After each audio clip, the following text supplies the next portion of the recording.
This book is for you. You are more powerful than you've ever allowed yourself to believe.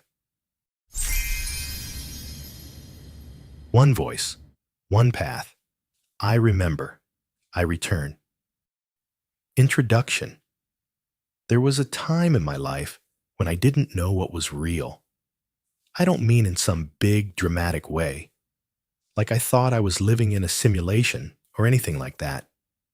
I just mean I couldn't tell the difference between who I really was and who I'd become to survive. And I didn't even know I was surviving. I had routines. I had goals. I had moments that looked like happiness. But underneath it all, I felt this ache. Not a loud one. Not a crisis. More like a low hum of, is this it? And the thing is, I couldn't explain it to anyone.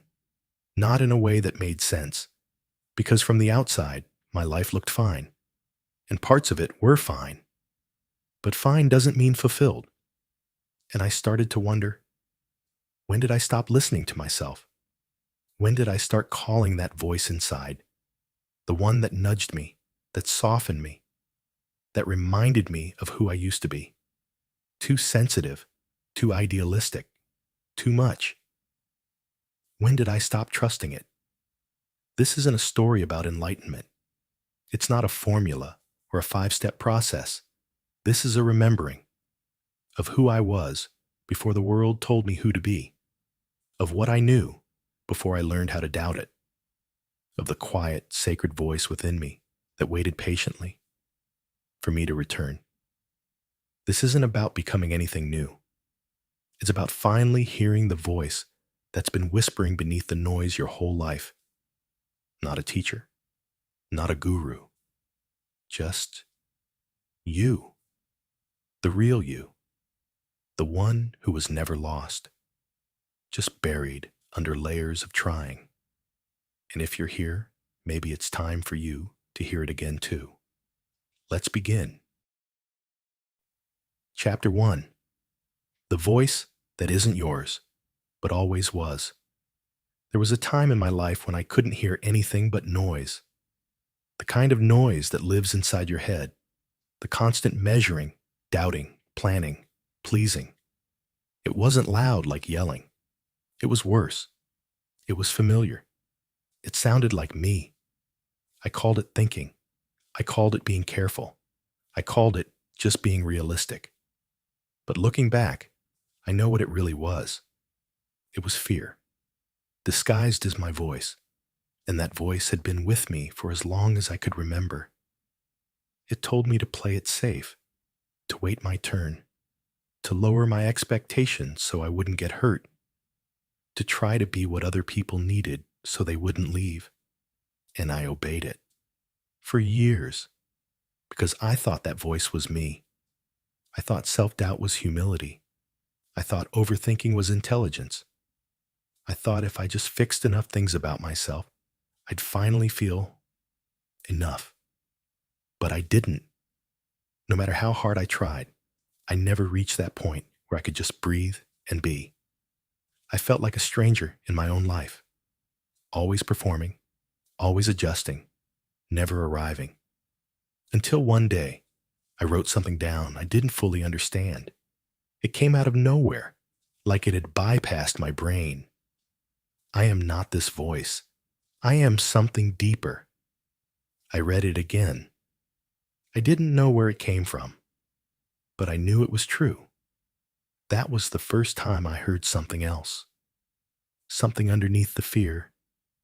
Something soft, ancient, and still. It didn't speak in full sentences at first. It came as a calm feeling when I should have been anxious.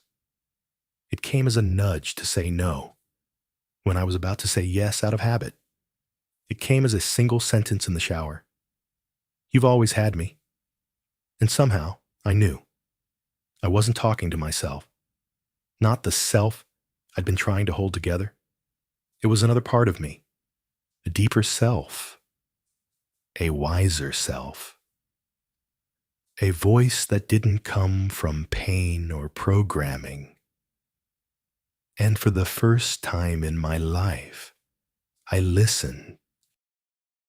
I've been here since the beginning, before your name, before your memories, before anyone taught you how to be human. I didn't leave you. I didn't forget you. You forgot me, because you had to for a while, to fit in, to survive, to become someone this world would understand.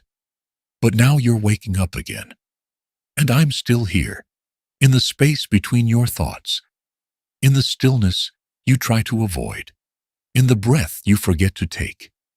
I've been speaking to you your whole life. When you were a child and danced for no reason, that was me. When you fell in love with an idea no one else understood, that was me. When you couldn't explain why something felt right, even if it made no sense, that was me. I've whispered truths into your heart when it was broken. I've held you when you thought no one could see your pain. I've kept the light on inside you, even when you closed every door. I've waited, not because I'm patient, but because I am. I don't need to rush. I don't need to demand. I simply am. And so are you. The more I listened, the more I noticed it. A presence that wasn't outside of me, but it also wasn't the same as my usual thoughts. It was calm, unshakable, loving. And the more I trusted it, the more the other voice, the one I thought was me, started to crumble. The voice that said I had to be perfect. The voice that told me not to dream too big. The voice that reminded me of every time I'd failed. It didn't go away overnight, but it got quieter, because now I had another voice to turn to. A voice that didn't criticize. It comforted. It reminded me. It said things like, "You were never supposed to earn your worth. You were born with it. You don't have to do anything to be loved. You just have to be. You don't need to be more. You just need to remember who you are." And slowly, I began to believe it. Not because I had proof, but because deep down, I always knew. I am the part of you that never broke, the part you didn't build, and therefore can't destroy. I don't care what mistakes you've made. I don't care how long you've been asleep. I don't care how many masks you've worn. Because underneath all of it, I am still you. And you are still divine. You've been carrying stories that were never yours. You've been listening to voices that forgot your name. But I have always known who you are. And now that you're listening again, we can begin. Not a new life, just the one that was always waiting. I've never asked you to be perfect. I've only asked you to be honest. And here is the truth. You were never broken. You've just been blocked. And I am here to help you remember how to become yourself again. Chapter 2. You're not broken. You're blocked. I used to think something was deeply wrong with me. That maybe I just wasn't wired the way other people were. They could show up fully, smile without faking it, laugh without the weight behind their eyes. But me, I always felt like I was faking something. Like I was one conversation away from being found out. Not good enough. Not smart enough. Not healed enough. Not anything enough. And I told myself stories to cope. I'm just introverted. I'm just tired. I'm just going through a rough patch. But the patch never ended. It became a pattern. And patterns, when repeated long enough, start to feel like identity. I wasn't depressed. I was just not built for this world. I wasn't anxious. I was just really observant. I wasn't afraid. I just didn't want to get my hopes up. But beneath all those explanations was something even deeper I couldn't say out loud. I think I'm broken.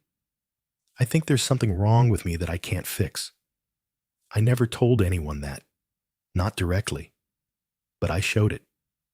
In the way I apologized for existing. In the way I rejected compliments. In the way I laughed off my own dreams before anyone else could.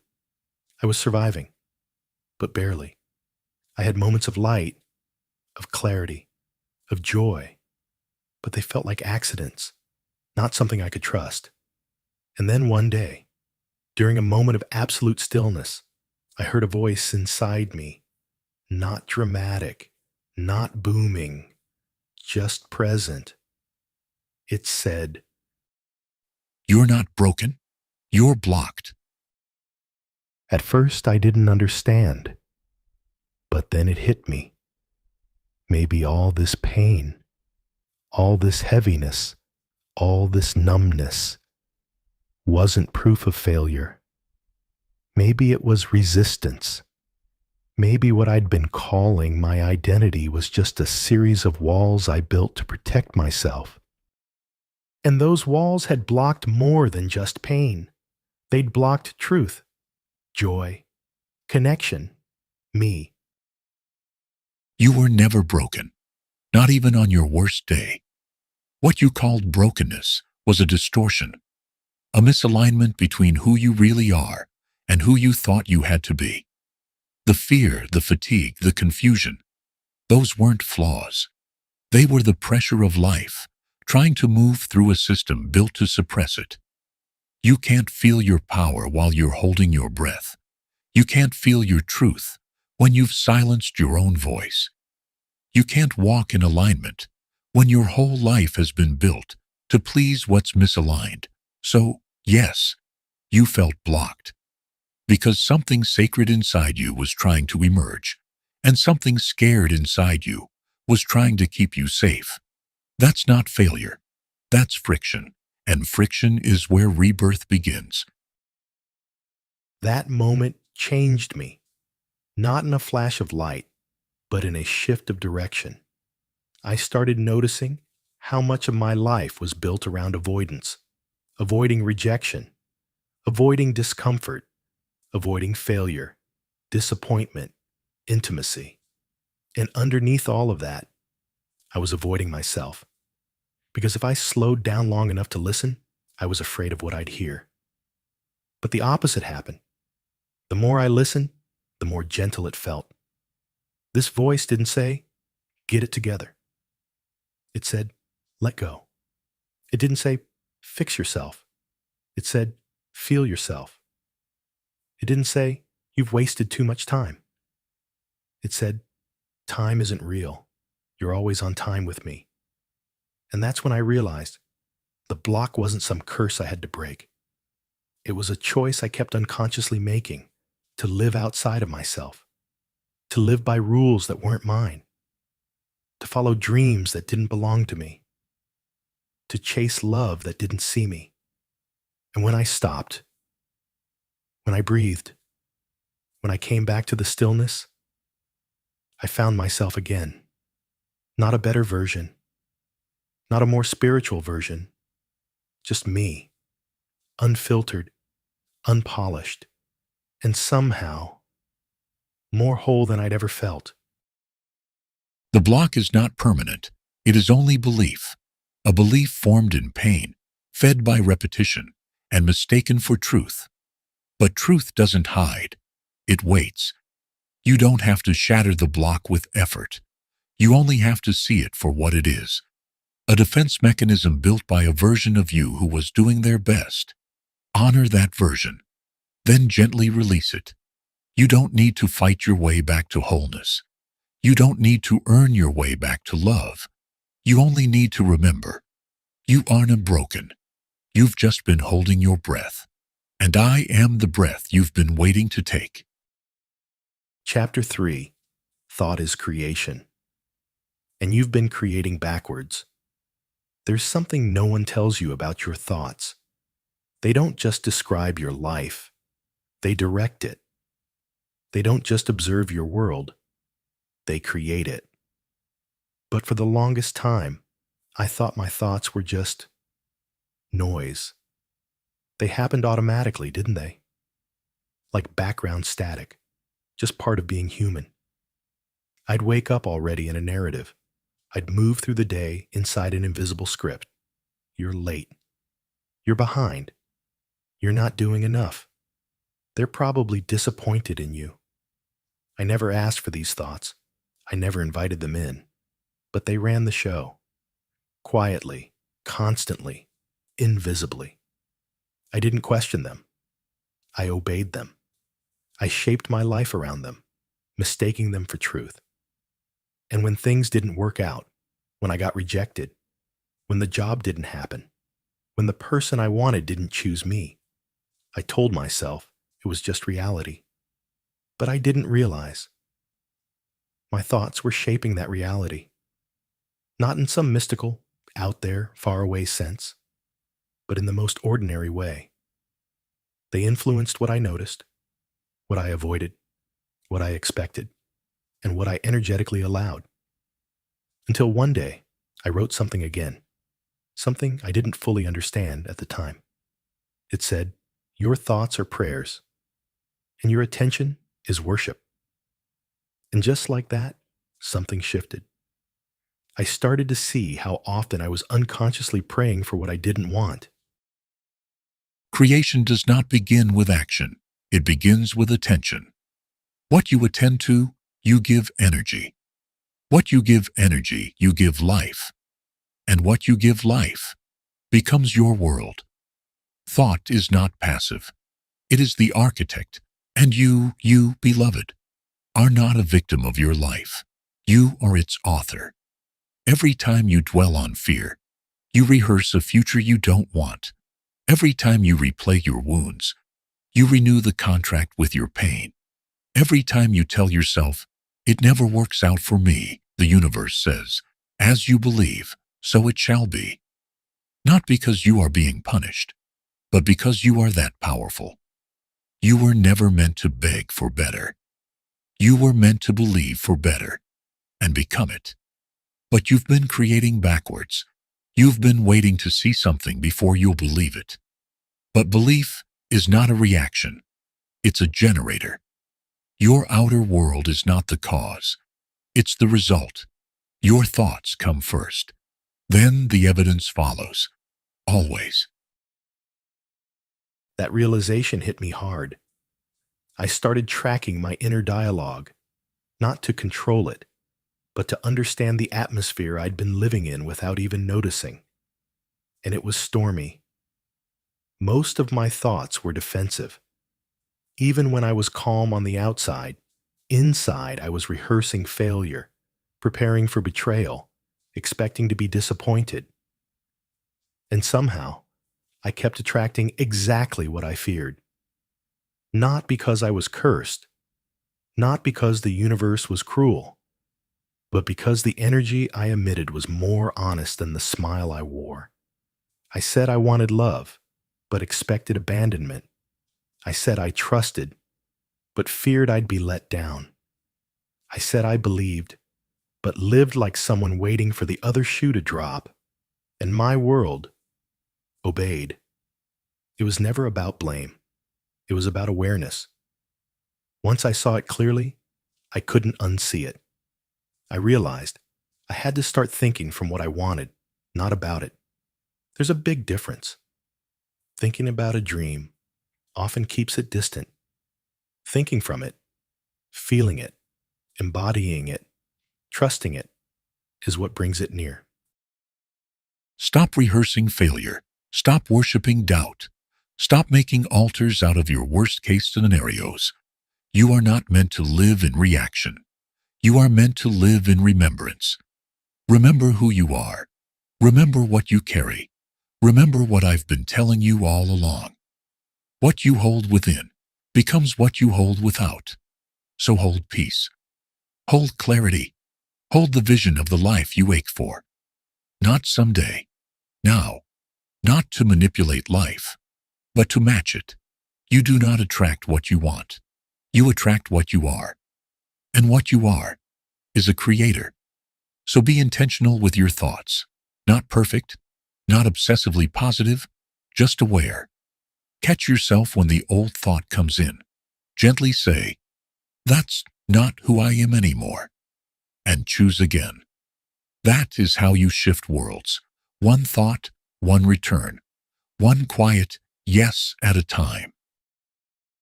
I still have days where the old voice tries to come back. It tells me to be careful, to lower my expectations, to not get my hopes up. But I don't argue with it anymore. I just say, thank you for trying to protect me. But I don't live there anymore.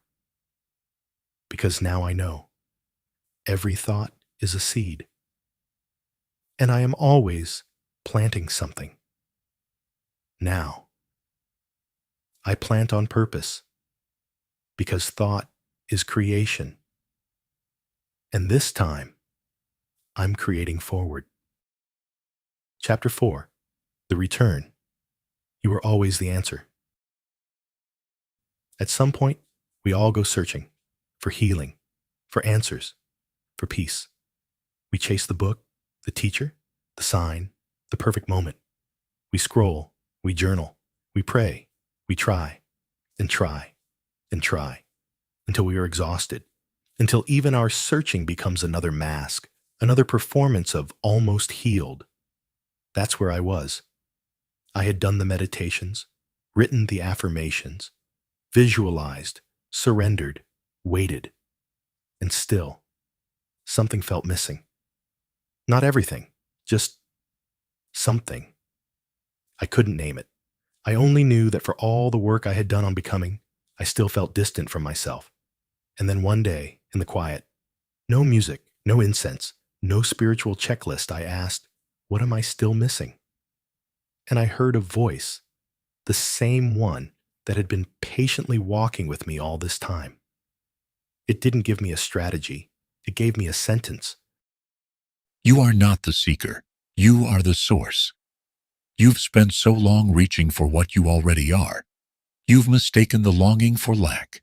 You've mistaken the ache for absence. But listen closely. The ache is not proof of what's missing. It is proof of what's calling you back. It is not a wound. It is a whisper. I've never needed you to fix yourself. I've only waited for you to recognize yourself. You were never the problem. You were the path. The light you were looking for was never ahead of you. It was behind your own eyes. You keep asking for signs. You are the sign. You want a message from the universe. Look in the mirror. You're still here. You survived. And not just survived. You softened. You stayed open, even after everything. You loved, even after being broken. You forgave. You remembered. You began again. You want evidence of grace. You're breathing.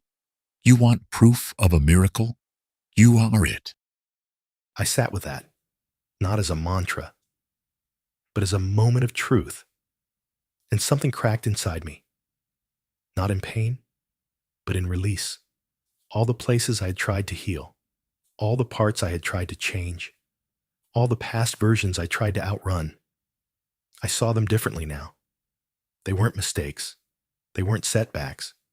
They were me trying to come home with the tools I had at the time. And for the first time ever, I didn't try to fix them. I just welcomed them back. Like long-lost children finally returned from war. The version of me who over-apologized. The one who confused anxiety for intuition.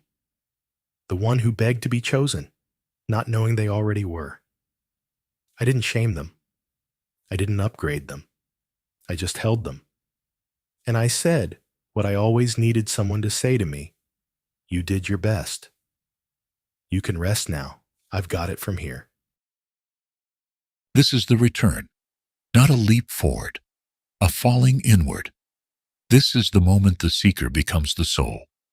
When you stop trying to get anything and start being everything you already are. You don't need to prove you're worthy. You don't need to manifest your way into value.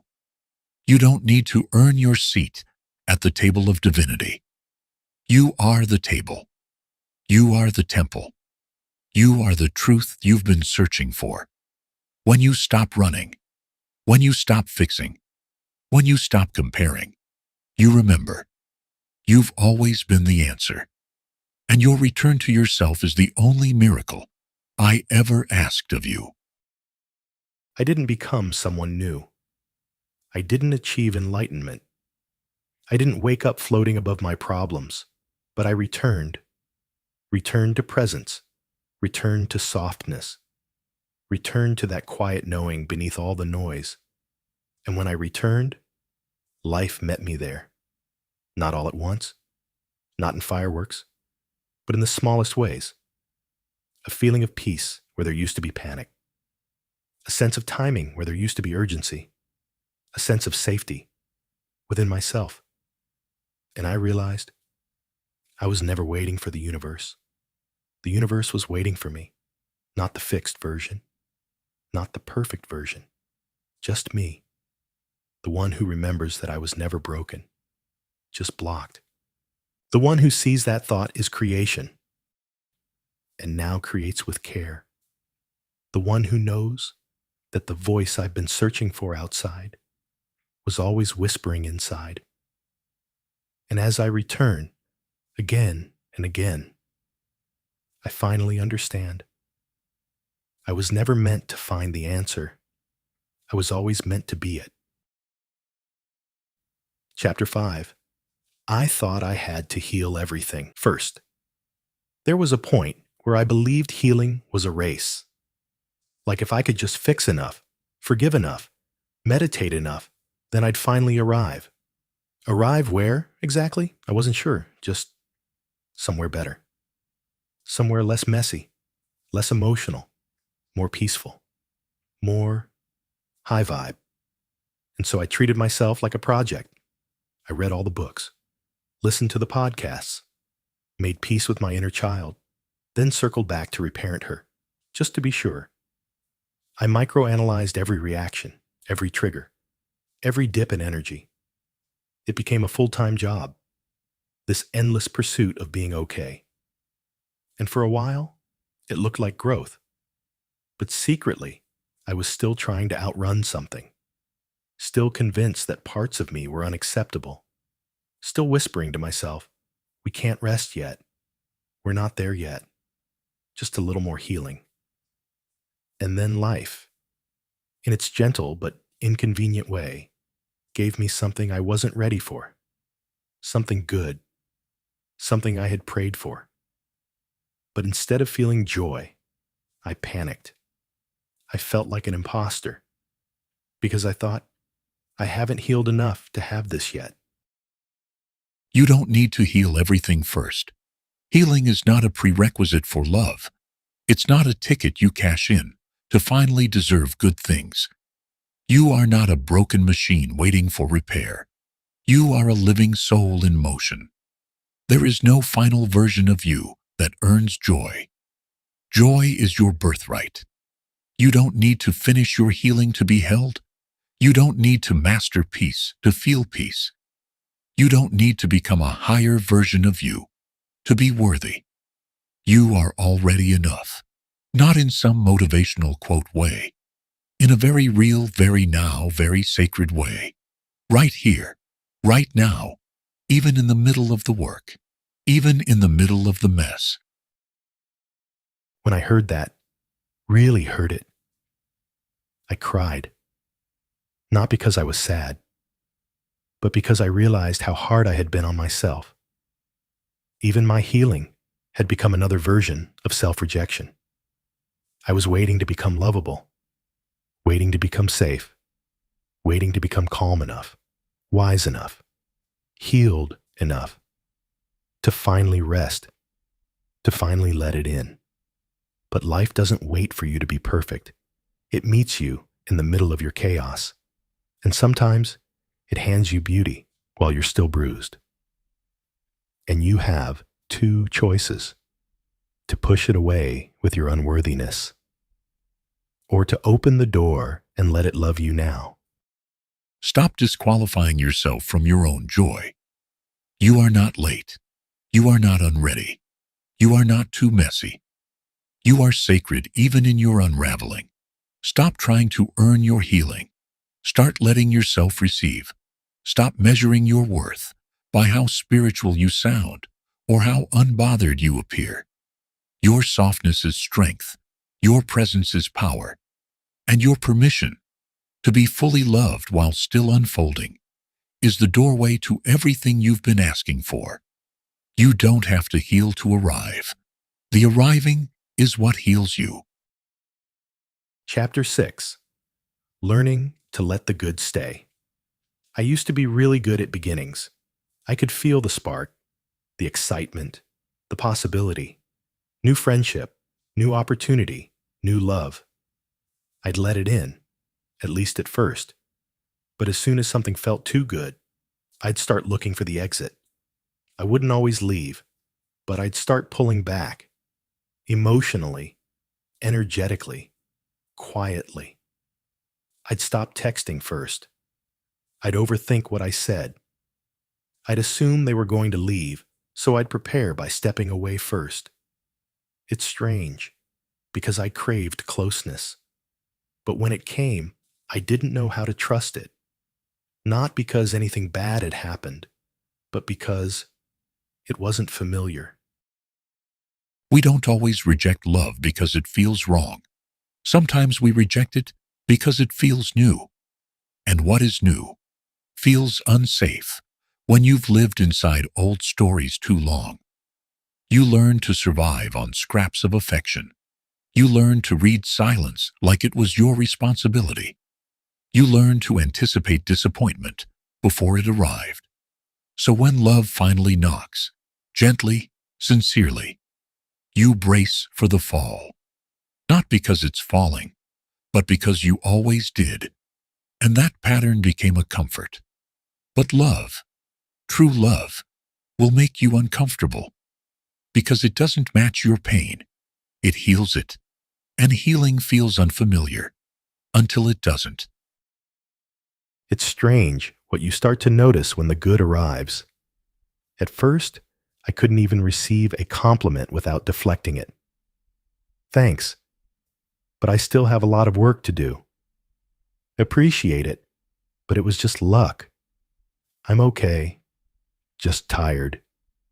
Because letting someone see me, really see me, meant I couldn't hide behind striving anymore.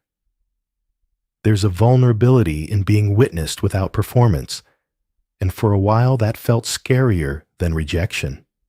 Because if I let the good in and lost it, I thought I'd never recover. So I played small. I dimmed things. I called it humble, but really, it was fear. Fear of not knowing how to hold what I once thought I'd never have. You don't need to know how to hold it. You only need to stop pushing it away. Let yourself be loved without explanation. Let yourself be chosen without struggle. Let yourself be kept without earning it. You're not here to audition for your worth. You're here to remember it. The love you've been praying for, it didn't bypass you. You just didn't recognize it when it showed up soft. Because it didn't look like chaos. It didn't look like chasing. It didn't look like needing to be fixed. It looked like ease, and that felt foreign. But let it stay, even if it feels uncomfortable at first. Not because you owe anyone anything, but because you've changed. And love is no longer something you need to survive. It's something you're ready to receive. It didn't happen all at once. I didn't wake up one morning and suddenly feel worthy of it all. But I started practicing. I let the compliment land. I said thank you without shrinking. I held eye contact without apologizing for my presence. And slowly, the good started staying. Not because it changed, but because I did. I stopped gripping it like it would disappear. I stopped measuring it by how much I thought I deserved. And I started trusting that I was the kind of person good things could rest with. That love didn't always come to teach me a lesson. Sometimes it just came to remind me of what I'd forgotten. That I was never too much, or too late, or too broken. just a little unfamiliar with peace. But I'm learning. I'm learning how to let the good stay. Chapter 7. The life I thought I lost was never mine to keep. There was a version of my life I was so sure I'd have. It wasn't anything wildly extravagant, just neat, predictable, structured in a way that made sense to everyone around me.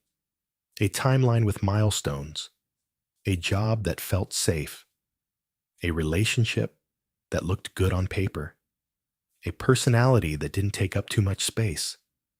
It was the version I built for applause, the version I could explain easily at dinners, the version that made people say, "You've really got it together."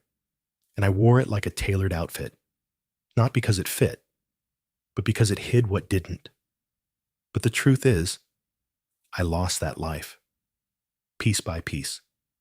Not all at once, but slowly, quietly. A subtle unraveling of the things I thought were mine. Some of it I let go of. Some of it let go of me. At the time, I called it failure.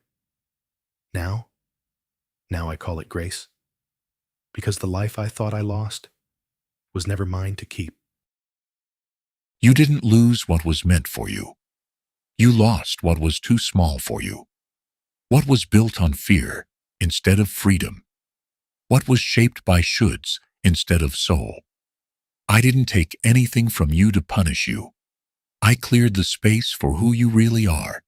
The job, the person, the version of yourself that didn't make it. They weren't your forever. They were chapters, important ones, but not the whole story. You grieved them because you loved them. That's okay. But don't confuse their absence for emptiness. What you lost made room for what's real. I didn't realize how much of my identity was tied to what I thought I should be, until I couldn't be that person anymore, until the plan unraveled, until I was sitting with the pieces of a future that no longer existed. And I'll be honest, there was a strange shame in that. Shame in not knowing what came next. Shame in walking away from things that were good enough. Shame in wanting more when everyone told me I already had plenty. But underneath the shame was truth. A quiet truth I couldn't ignore anymore. That life may have looked right, but it didn't feel right. And that matters more than I used to believe. You didn't mess up. You woke up. You didn't lose your path. You outgrew it. The timeline you clung to was never the point. The job, the relationship, the version of success. They were costumes, not your core. And now you're being asked to live without a script, not as punishment, as permission. To stop performing, to stop contorting, to stop trying to be digestible for people who were never meant to understand your depth. You didn't lose the life. You lost the illusion. And that is freedom, even if it arrives disguised as grief. The letting go didn't feel beautiful in the moment. It felt like death. But what died wasn't me. It was the idea of me I thought I had to become, to be loved, accepted, safe. And when I stopped mourning that idea, I started meeting someone else, someone quieter, but fuller, softer, but somehow stronger. Someone who didn't need to be impressive to be enough. Someone who was okay not knowing what came next. And that someone was me. Not the version the world applauded, the one who no longer needed applause at all. And now I see the life I thought I lost was just the wrapping around the gift I couldn't see. And once it fell away, what remained was true. Chapter 8. I am not becoming. I am returning. I used to think growth looked like becoming someone else. Someone stronger. Someone wiser. Someone more graceful. More spiritual. More healed. I was always reaching. Always editing myself into a version I thought would finally be enough. The one who didn't get triggered. the one who could meditate away all her fear, the one who didn't cry over things that shouldn't matter anymore. But the more I chased becoming her, the more disconnected I felt. And one day, I just stopped. Not because I had figured it all out, but because I was tired. Tired of turning myself into a project. Tired of measuring my worth by how little I needed. And in the quiet of that stopping, I heard something. Not a voice I had to chase, a voice that had been waiting. You don't need to become anything. You are not unfinished. You are not behind. You are not a broken system needing repair. You are sacred even in the middle of your unfolding. You are not becoming. You are returning to the soft, to the still, to the you that existed before the world taught you fear. That version of you, the one who laughed without checking if it was too loud, who believed the world was magical, who trusted their knowing without asking for proof they are still here, buried beneath the layers of survival, of performance, of trying. But I never left you. I simply waited for you to remember. When I look back now, I don't see a path of becoming someone new.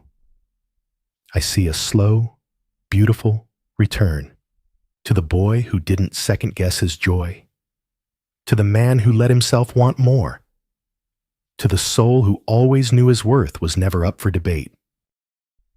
And I see all the versions of me along the way, the one who overgave, the one who played small, the one who mistook numbness for peace. I don't shame them anymore. I thank them, because every version of me, even the ones I wanted to forget, were just trying to find the way home. And home wasn't a place I had to build. It was a space I had to remember. You don't grow by forcing change. You grow by making space, by choosing to soften instead of shrink, by choosing to stay present instead of disappear. Return to the breath that knows your name. Return to the quiet that doesn't need performance. Return to the now, the only moment that has ever truly held you. You do not need to strive for worth. You are the worth. You do not need to chase clarity.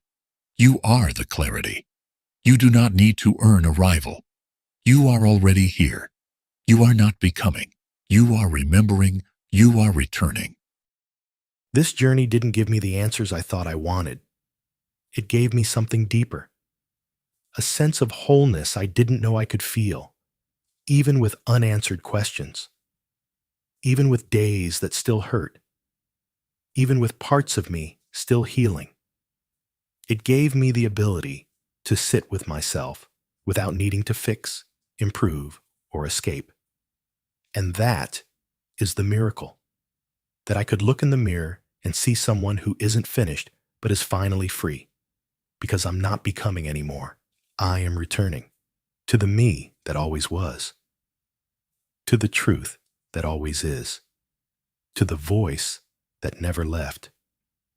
And I know now. That is enough. That has always been enough. Chapter 9. When you start believing you're allowed to be happy. There's a kind of fear no one really talks about. It's not the fear of failure. It's not the fear of being alone. It's not even the fear of being seen. It's the fear of finally being happy. I didn't understand it at first.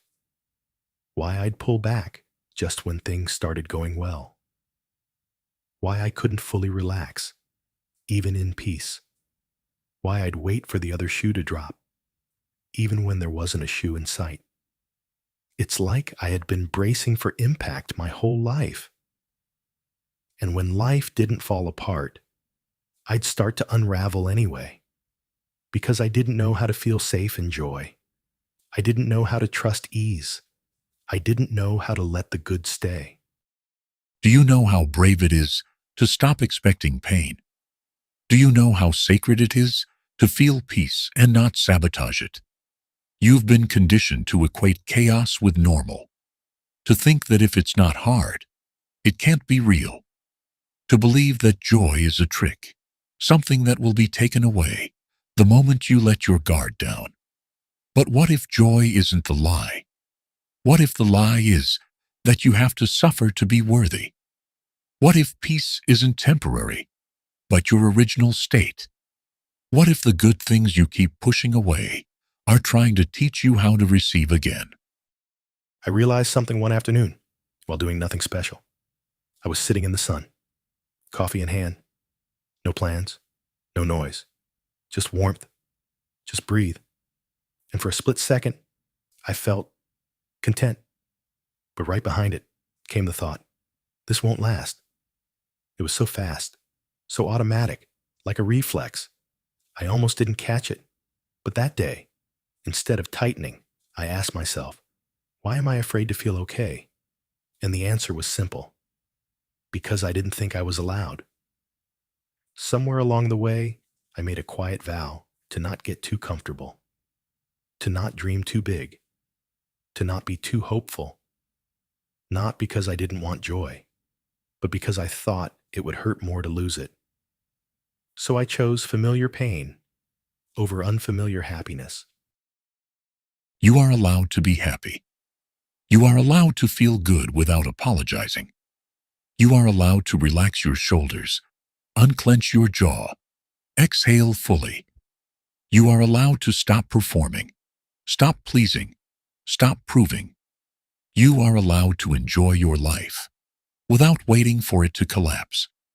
Your nervous system may not recognize joy yet. That's okay. Be patient with your healing. Teach your body what safety feels like, gently, again and again. Because when you stop bracing for pain, you make room for something else, something softer, something real. And it starts with believing this. You don't have to earn happiness. You were born for it. Joy doesn't always arrive with fireworks. Sometimes it shows up as stillness, as enoughness, as a day where nothing goes wrong, and you finally let yourself enjoy it. Sometimes happiness isn't loud. Sometimes it's quiet enough to miss if you're too busy guarding your heart. I used to think I had to hold on to pain because it made me deep, because it made me strong, because it was proof I had lived. But now I know joy can be just as sacred. Peace can be just as profound. And love that stays, the kind you don't have to chase or perform for, might be the most miraculous thing of all. So if you're learning to let the good stay, even when it scares you, that's not weakness. That's healing. And healing isn't a straight line. It's a soft return to trust, to safety, to joy, to the part of you that always knew you were allowed to be happy. Chapter 10. When you begin living from wholeness. There's a moment after the healing, after the remembering, when everything gets quiet again. But this time, it's different. It's not the silence of being lost. It's the silence of being here, with yourself. There's no rush to fix, no urgency to prove, no chasing. Just breathe. Just presence. Just this steady knowing. I am okay. It feels almost strange at first, because chaos used to be your compass, because anxiety used to feel like motivation, because emptiness used to echo loud enough to feel alive. But now, there's this space inside you, and it's not hollow, it's peaceful. You thought you needed to be fixed. You never did. You thought you were the problem. You never were. You thought the silence inside you meant something was missing. But the silence was me, waiting. Softly. You've built walls around your heart to protect it. But even walls meant to protect will eventually become cages. You've picked up identities that helped you survive. But now, they are heavy. And you are tired. You don't need to become new. You only need to shed. Not who you are, but who you thought you had to be loved. I think a lot about the versions of me I used to carry.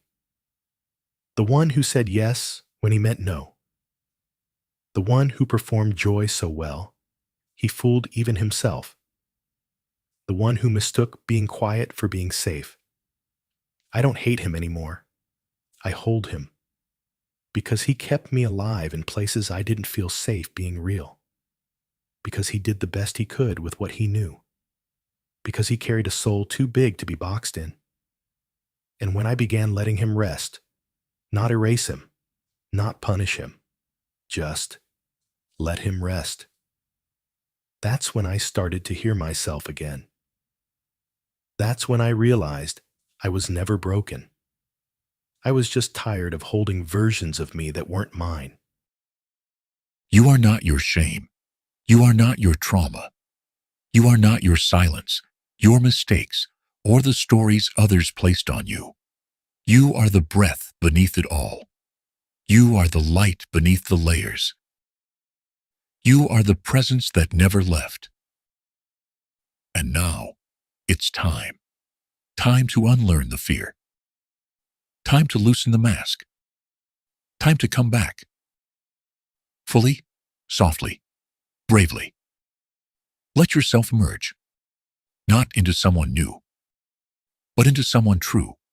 You don't need to force it. Just listen. I am still here. You were never broken. You were just buried. And now you are ready to rise. Some people talk about healing like it's a ladder, like you climb up, step by step, until you reach some final version of you.